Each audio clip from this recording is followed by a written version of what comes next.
Welcome back, everyone, to this edition of Try Hard Race with me, Roll Cage TV. They say of me, he does the best he can with what he's got, which is not a lot of talent, but a whole lot of what did I had a whole lot of room. Now I got a less room. I got a whole lot of practice on the Riviera. Is it on the Riviera? Oh yeah, Grand Prix of San Marino. Nice. And I'm in Q1 because I did not get to buy to Q2. I didn't even look and see where I finished, but I know it was bad in the free practice. I didn't spend a lot of time in the free practice, to be fair, because I was running out of time to finish up the last YouTube episode. You're not going to end a YouTube episode in the middle of a race from the Riviera or practice. Rimini. We're live from the It's raining. That's good.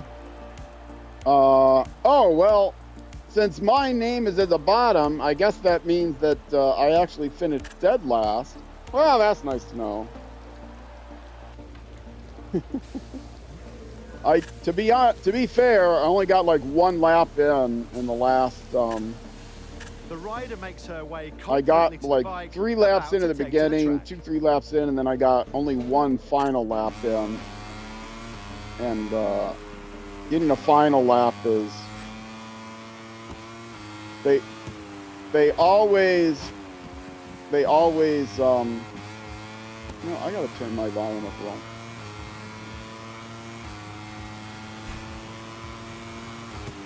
They always make the AI does better and better every lap, as if the fact that the track gets more broken in and they've worked on the bike, they get the bike all broken in so that, you know, as is the case in real life, you're going to do better, or you're more likely to do better later in the practice than earlier in the practice, right? Set better times. But that doesn't happen with real people. I'm not going to get any better. My first lap may very well stay my best lap because the track being laid in is only appropriate if it's being laid in if I stay on the racing line. And I'm not adjusting the bike or anything. I don't think they don't even let me adjust the bike if I go back to the pit because I'm playing on the arcade experience. So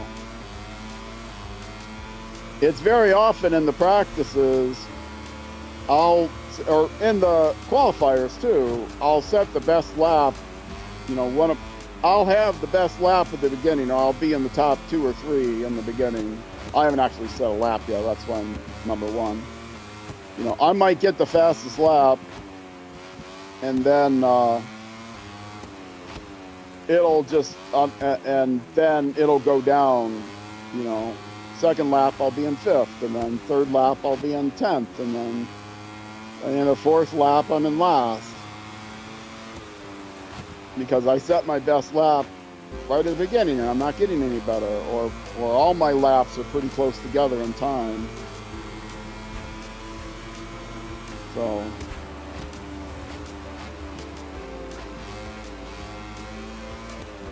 I got all the. I reset the ice cube trays before I started streaming, and it's been about an hour, and I checked the ice cube trays, and they're not even starting to freeze over yet. And so I've got a little worry that maybe there's something wrong with my freezer.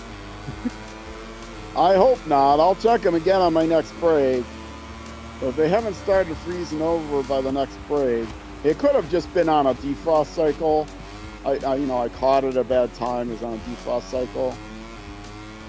Although the defrost cycles don't last the whole hour, but you know, if it's a 10-minute defrost cycle or something, it could have interfered with that. But yeah, if the ice cube trays are not starting to freeze over yet, by the time I get to them, my roommate is going to have to make an emergency call to maintenance.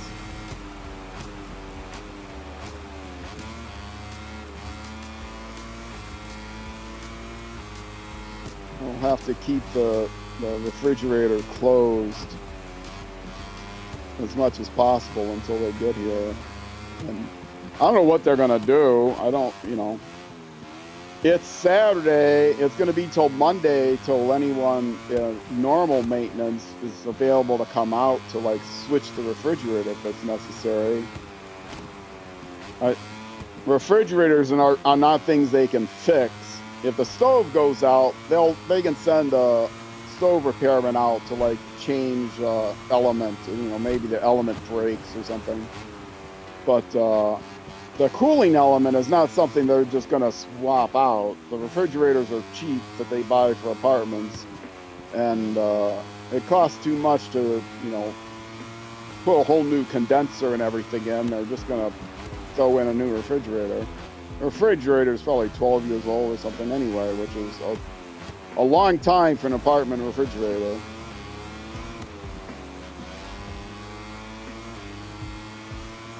So I've got that worry on my mind.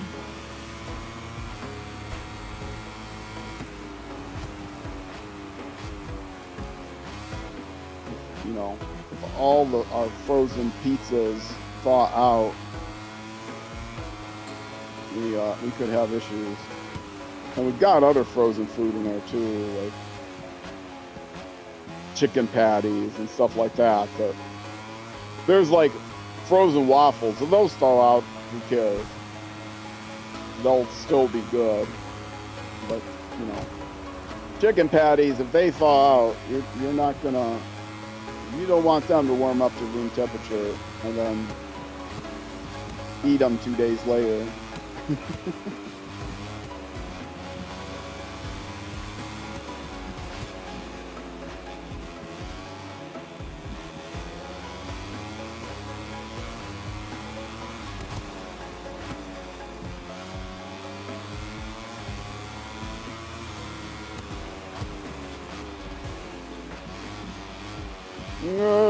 Oh, so sorry.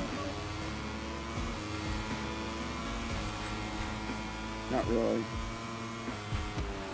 They came up on me. It's not like I ran them down. They came up on me aggressively.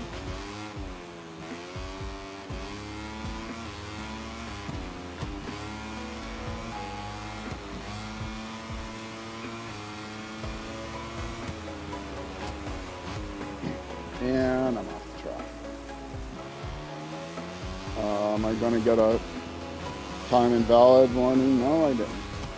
Okay. It's just going to be a time stinks warning.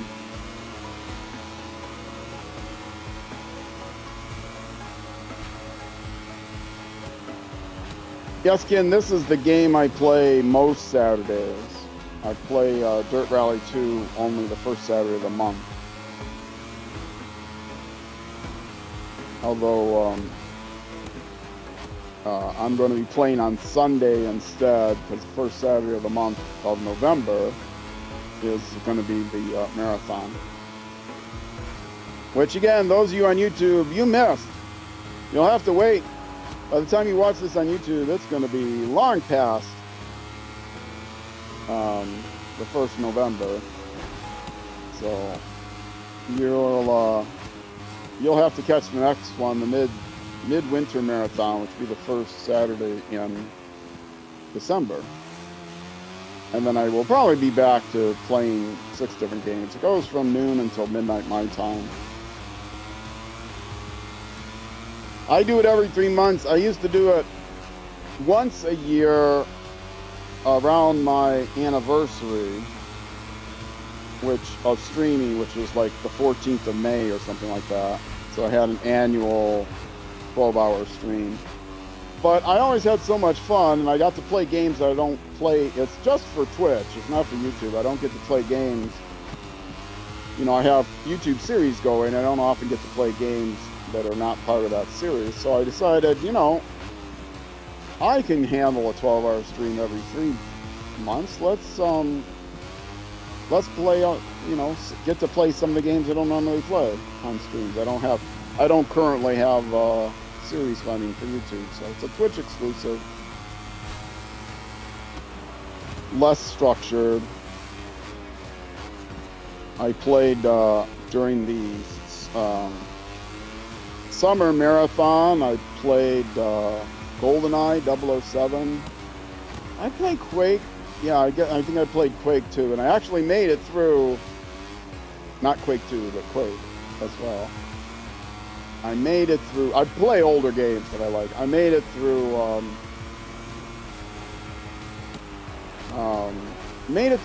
the episode 1 at the easiest difficulty level. I was surprised I made it through the whole thing in 2 hours. I used to play Quake a lot when I was younger, but,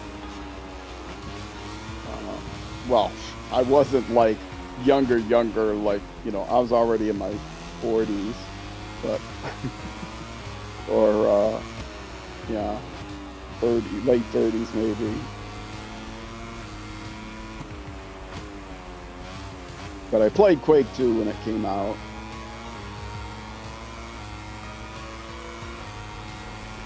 Or Quake, not Quake 2. I played Quake when it came out originally. And Doom, when it originally came out, played Doom a lot.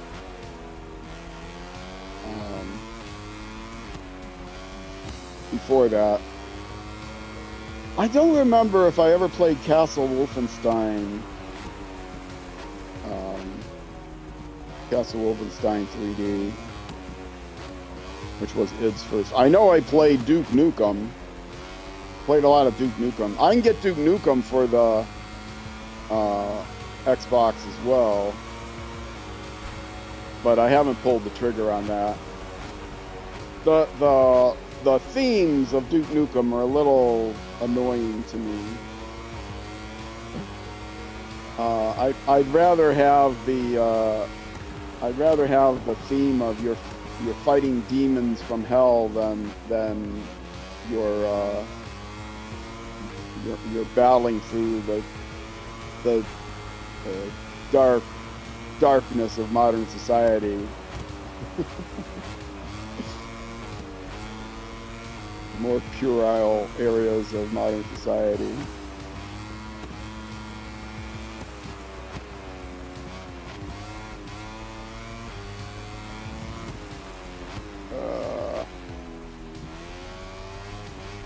Well, modern society as of the time it came out, which was, when did Duke Nukem come out? In the 80s? 90s?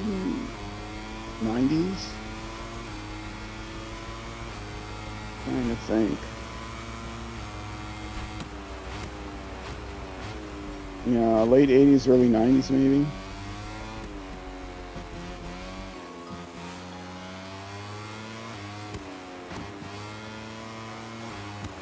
I would have to look that up. I'll Bing it. I'll Bing that, and then I'll get some more reward points.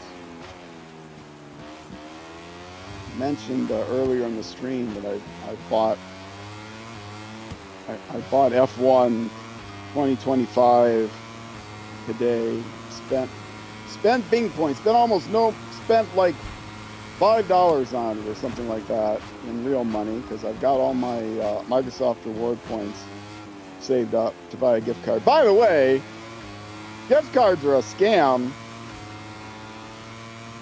I've mentioned this many times. I was just talking to my roommate about it earlier today.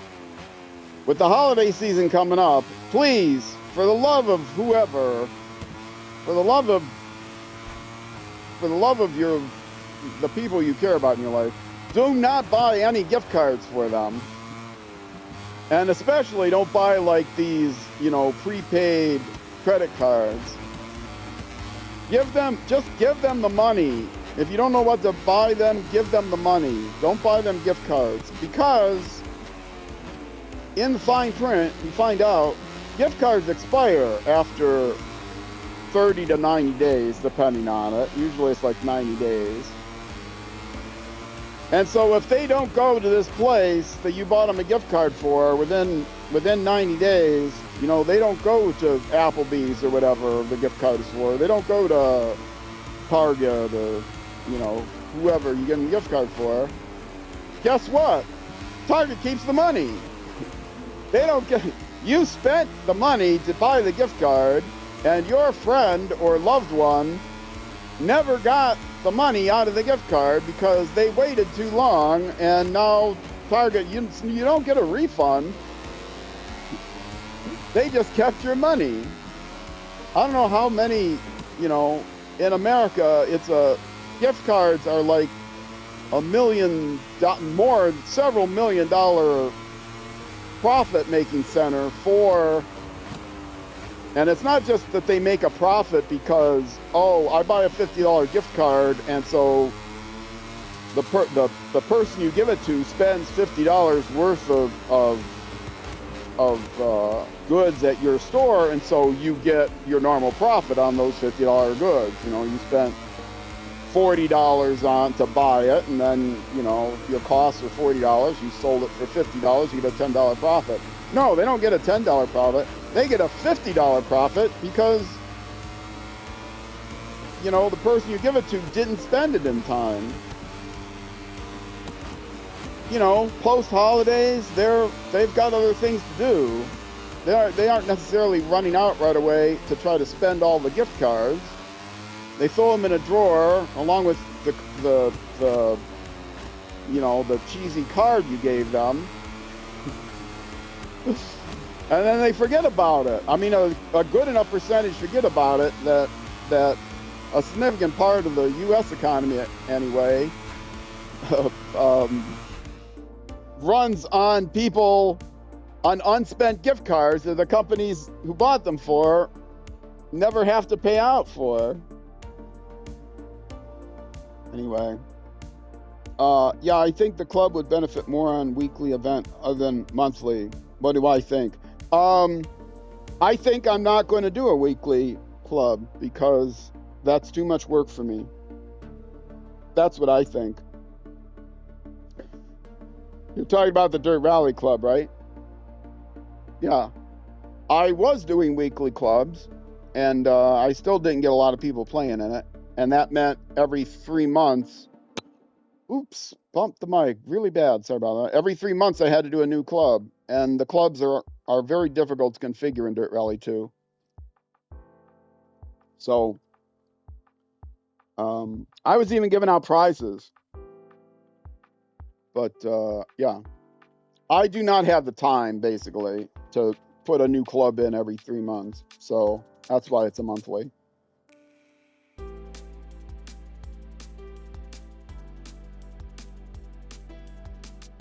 Sorry, Ken. You can make a club. Anyone can make a club. You put in a weekly club, and I might play in it a little bit.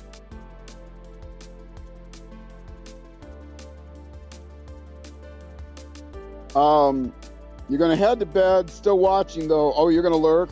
Exclam lurk. Well, lurk command. I'll give you a shout out for lurking.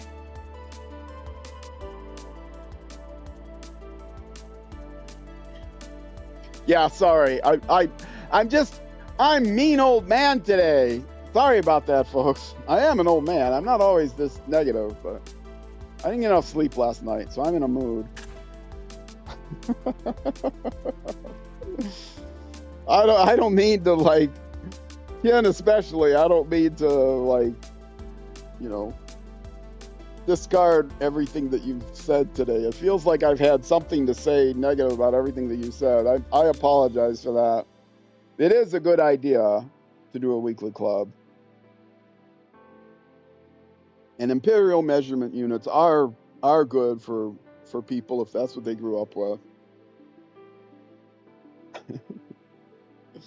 Yeah, exclam lurk. If you are still within the sound of my voice. That's a general command that most streamers do have. YouTube stream or Twitch streamers. Exclam lurk. They have a custom command set up that says something stupid about.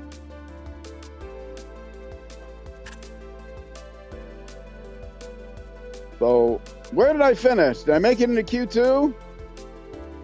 I wasn't even paying attention. Oh no, that was Q. That was Q1. Did I make it into Q2? No. So I'm at the back. Nope. I did not make it into Q2, so I'm starting in the back. Where did I finish in free practice? Probably at the very back, so I'm probably in the very back.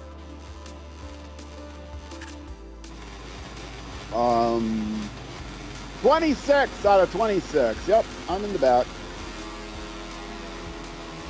All right. I've got the opportunity to be a hero here. I've got 10 laps. Whoa!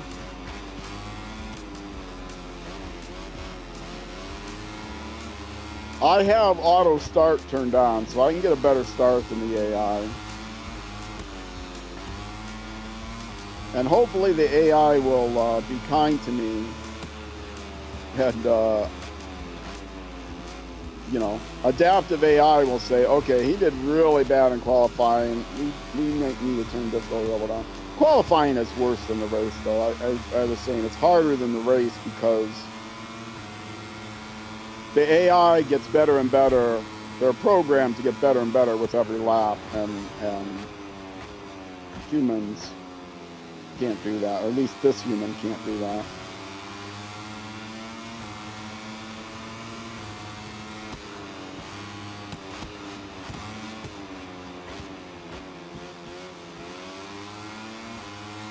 Okay, I probably should concentrate on what I'm doing.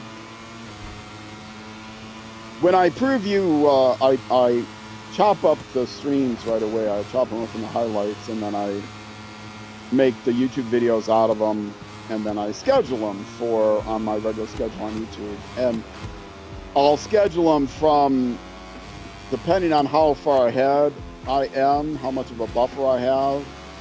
It's at least 2 to 3 weeks, up to maybe 6 weeks I'm ahead. But I listen to the YouTube video right away, and to make sure it all turned out okay. So it's still marked as private. It's scheduled to be released. It's marked as private, but you can listen to your own YouTube videos and know they're marked as private. Make sure everything came out okay. And but I don't listen to the whole thing because that would take way too much time. So I just listen to like 15-second segments every, you know, I listen to the first 20 seconds or so of the video, and then a quarter of the way through us, maybe 15 seconds, halfway through 15 seconds, 3/4, 15 seconds, and then the last 20 seconds at the end. So it's not more than 2 minutes or something of the video I watch, which probably really messes up my my average watch time. I hope they don't. It doesn't hurt the algorithm for me to actually watch the videos by myself if they discount my views. Maybe they don't. I don't know. But that means I have to make sure that I don't, you know, the only reason I talk so much is because if I'm listening back my video, I have to make sure my mic is working right. And so if I'm quiet for 15 seconds, I might think that the mic is off, and I have to, you know, the audio didn't come through right. So that's my excuse for why I'm constantly chattering. It's not because I like the sound of my own voice. It's, you know, for sound tests for the YouTube videos. Yeah, that's why.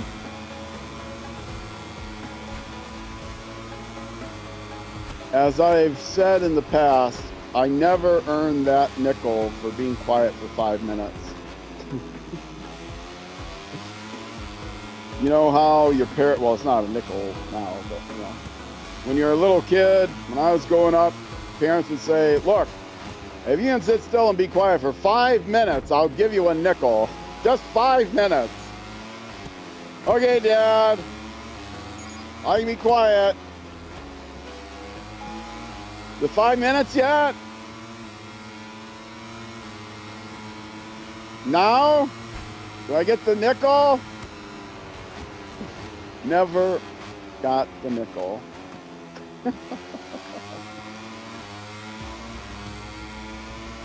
Oh, look, the cat.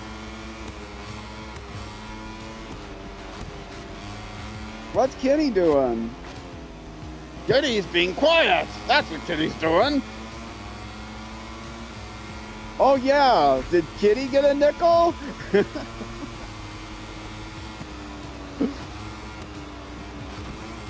Never got the nickel.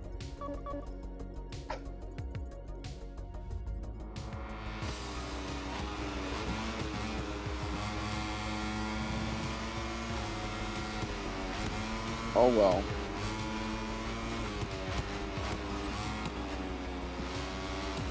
Always a talker.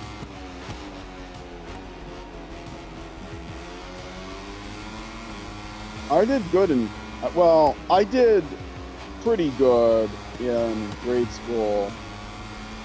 I didn't do great in grade school. I did okay in grade school. I did acceptable in grade school. I did a little bit better in high school, but not much better. But then once I got to college, university, I did fantastic in my chosen site. Well, I loved everything. I had finally matured to the degree that I just wanted to learn everything. It didn't matter whether it was a subject I was interested in or not. There was no class that I was even forced, even the classes I was forced to take that I didn't have a lot of interest in. I still found it fascinating. I had developed that kind of brain by the time I was old enough to go to college, university. Everything is called college in the U.S., unlike in the UK, where college is like what we would have as the last year of high school and the first year of what we call college. That's what they call college, and then you go to university after. So you have high school. I don't think they call it high school either, but you have secondary school, then you have college, and then you have and then maybe you'll go to university.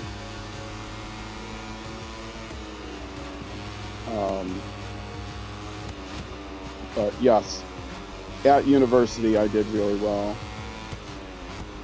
Yeah. And that's when I was finally able to be quiet and listen to the teacher. Although I read my books, I read my textbooks on my own. I'd sit up at night and just read my textbooks ahead of what my assignment was. Just read them. I wouldn't necessarily do the exercises and whatever until they were assigned, or I wouldn't know what the essay question was. But things like math textbooks where you would know what problems you were supposed to do. Do all the even problems, and then the odd problems you'd have answers to in the book, but the even problems you wouldn't. I wouldn't work out the problems, but I would still read all the text to read ahead, so I'd get an idea of what it was that, what it is that the lectures were going to be about. That's really helpful. I found it helpful anyway.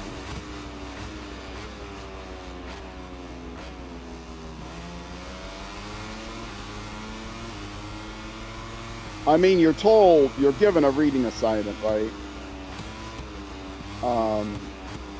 And then, you'll have a lecture maybe on that reading assignment, or depending on the class, maybe it'll be some, class discussion on the reading assignment or something. But if it's a technical subject, it's, a science or a math, computer science, whatever. And then they'll give you the lecture on what that's about. Oh, same thing for histories and humanities, stuff like that. You get a reading assignment out of this book, or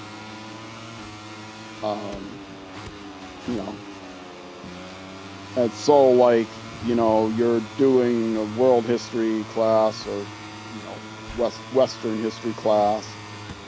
And you're studying the Hellenic period of Greece, and but I would, not just do that reading assignment. I'd just sit there and I'd read ahead, just browse ahead through, whatever the next chapter was, the Roman era or whatever.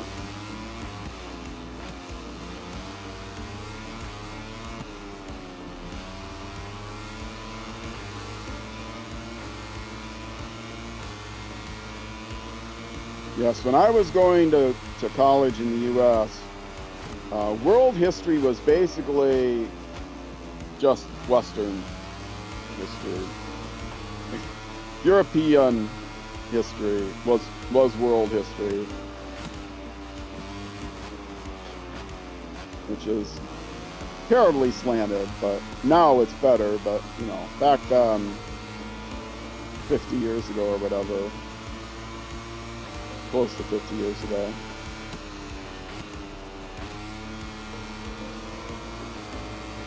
I mean, you could take other history courses. You could take a course in, Asian history or what have you. But the basic courses that everyone took were world history and American history. And American history did not only talked about the European colonists and, European and the U.S. Revolution and stuff like that. Didn't talk about anyone else's history in the Americas for the hundreds of years, thousands of years, that there were people living in America. But you could take a Native American history course if you wanted, but that wasn't a requirement. You were required to take U.S. history and European, what they would call world history.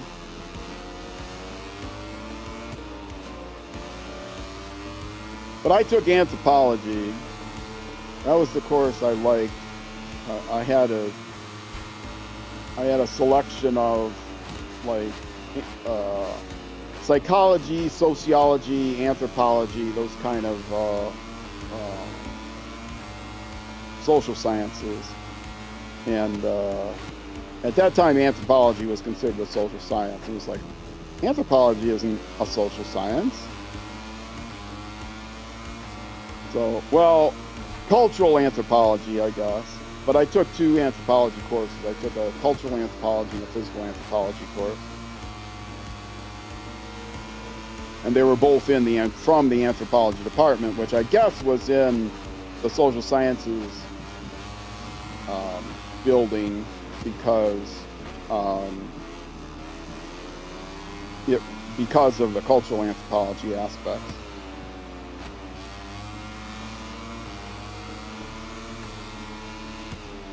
Yes, I was a big history guy. I was a big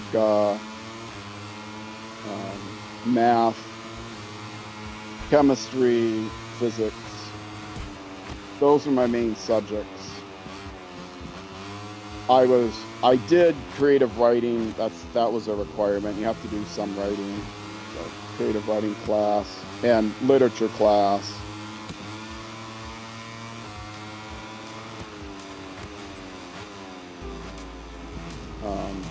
And even though those were my least favorite, I still got as much out of them as I could.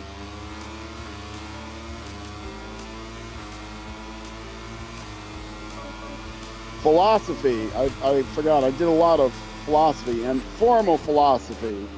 Things like, I did an ethics class and half the class dropped out in the first week when they realized that the ethics class wasn't going to be discussing the trolley problem. The ethics class was going to be discussing Aristotelian theories on ethics. Reading Aristotle, boy, that's fun. That's difficult. Reading Plato and Aristotle and then other, serious philosophers throughout the era, throughout the ages on their discussions on ethics. Oh, crap. And people thought, oh, this is going to be a cake course because it's ethics, right? You talk about, what sports teams are supposed to do right or wrong, or, the trolley problem. If you never heard about that, it's, well, look it up. I'm not your Google, look it up. But no, we weren't talking about that. We were talking about serious history of philosophy through the ages. and touching on not just Western philosophers, not just ancient Western Bronze Age philosophers. We were touching on philosophers,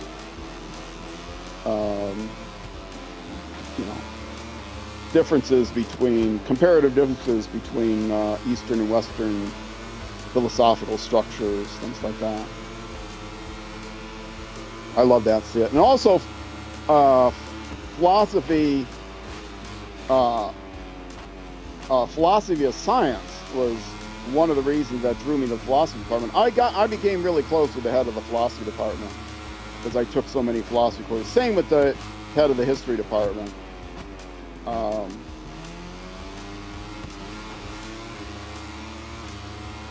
And there was a philosophy of science class. These were not the freshman classes. Philosophy of science class and ethics wasn't either.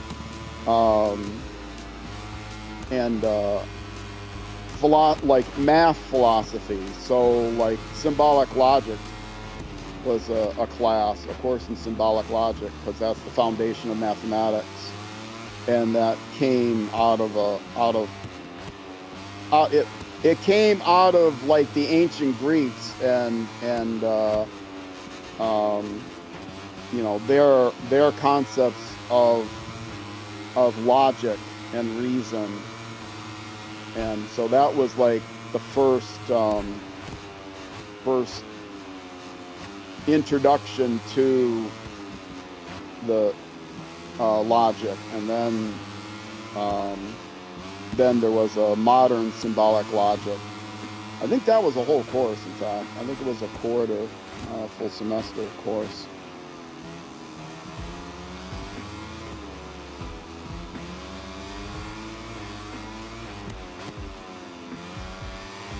And that was more of a mathematics course, prepositional calculus,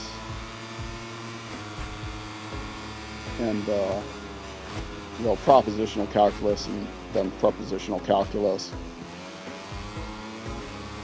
And then I did take an advanced math course that was built on those same things, because you need that in order to do math proofs.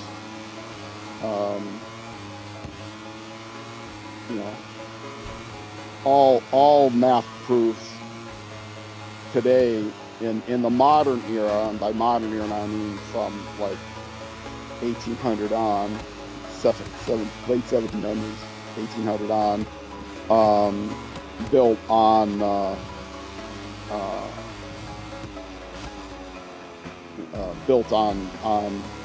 propositional logic. Or not propositional logic, but predicate logic.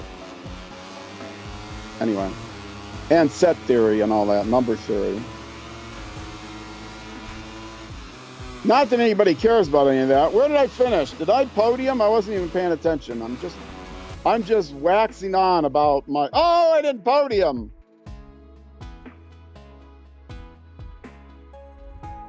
Waxing on about my college years and how I missed them,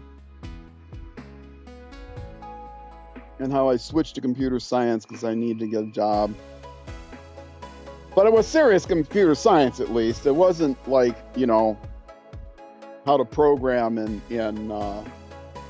Python. It wasn't just like an IT.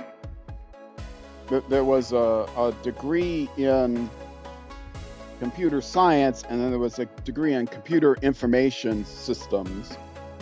It was a computer science degree where we build our own assembly language. We build our own machine language structures. So we designed a virtual machine. And, so we had to program everything in ones and zeros, and then use that to program an assembler, and then use that to program a macro assembler, and then use that to program a compiler. It was an abstract. We didn't, and that was one class, and then it was systems programming, and then algorithms class, and serious computer science. How has computer science evolved over the years? So I am still in first place, but I've lost a little bit. I think I was 28 points ahead last time. Still 21 points ahead with how many weeks to go? I don't know. I can look that up. I'm over 40 minutes, so I don't have time for another free practice.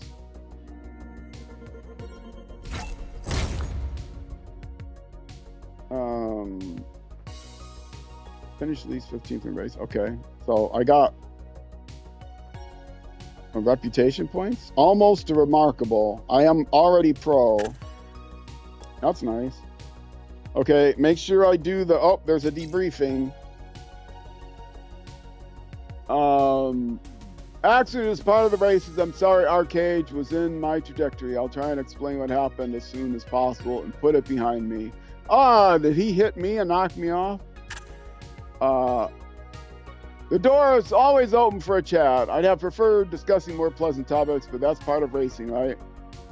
And, or the negative comment, if there's one thing I don't want to do right now is to see your face or hear your voice. Man, that's rude. Sure. And my reputation goes up. He's green now. That's nice. All right.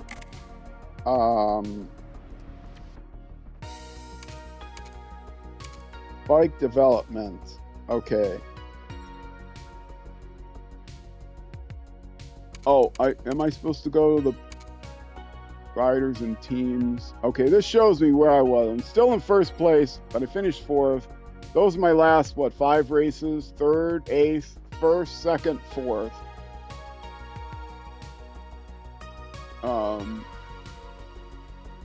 Team objectives, top 15 in the race, and top 10 in the championship. That's the team objective? Top 10 in the championship? How are the championships going?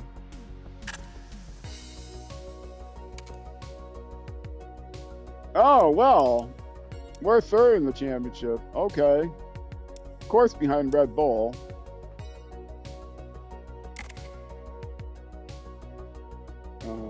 Let's see. I have won 2 races out of 16, 10 podiums out of 16, and 1 pole position. Yeah, see, the qualifiers are terrible for me. I'm surprised I won 1 pole position. That's my career record. And then the current season, this is my first season of career, so the numbers should all be the same. Fastest lap twice this season. It doesn't say fastest lap, it just says fast laps. I take it that means fastest lap.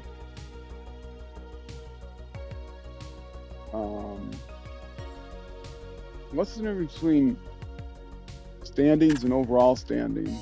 Oh, okay. That just gives me a quick overview. And then I can see the team and everything there. Okay. Paddock, how much do people like me or dislike me? Does anybody hate me?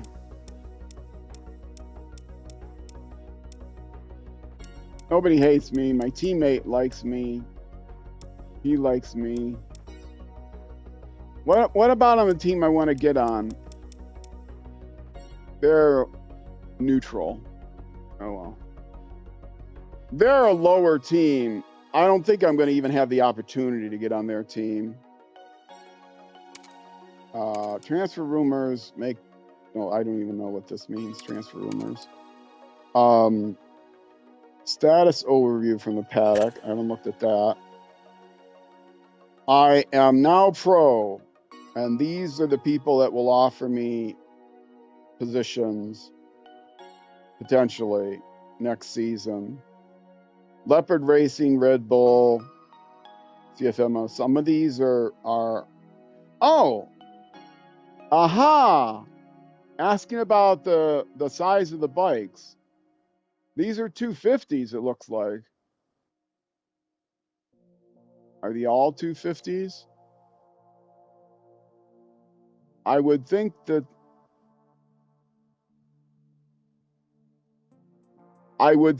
the you know, the MotoGP bikes they're showing the exact model here. There's got to be another way I can find the exact models. I don't know. Relationship with Honda drivers is neutral. Turning point bonus.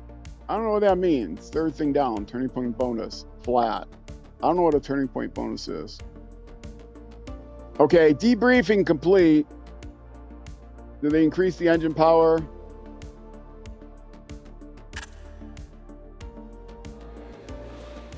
Yeah. What do you got to ask me? I'm running out of time. Oh, yeah, so I get to decide. Hi, Roll. Last time you told us you want to improve the engine. How was it this weekend? No, let's go ahead and improve the engine. They want engine power. I'll go ahead along with that. Now I got to figure out which one is power, but this is pretty easily. Power is when they say I need more power, and fuel delivery is when I see I need better throttle. But they ask other questions for the other two things, and I had to write down what those other two things translate to, because it wasn't clear to me which one translates to stability and which one translates to handling. But yes, I am going to go with the power.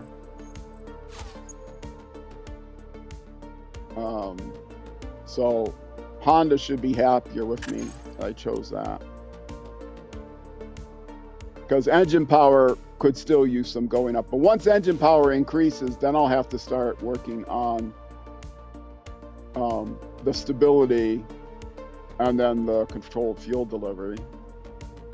Because I said handling one too many times. It was way bad. And I think I chose the wrong thing once and got handling when I didn't want handling. Anyway, when I wanted stability. Anyway, I think that's it. Coming up over 45 minutes. Let's go back home. Next round is going to be a Grand Prix, and it is going to be starting with official practice. So if you're watching on Twitch, stick around. I'll be back in just a few minutes. Got another hour or so to go. Got another YouTube episode to go. If you're watching on YouTube, though, that's going to be it for this YouTube episode. The next episode will be the next weekend, Saturday, Sunday, at 6 p.m. U.S. Central Time, which is almost always midnight UK, and almost never noon next day in New Zealand. But it's plus or minus an hour, depending on the time of year, thanks to daylight savings time. And thanks to all of you for watching. Twitch, again, stick around. YouTube next episode. I will see you then.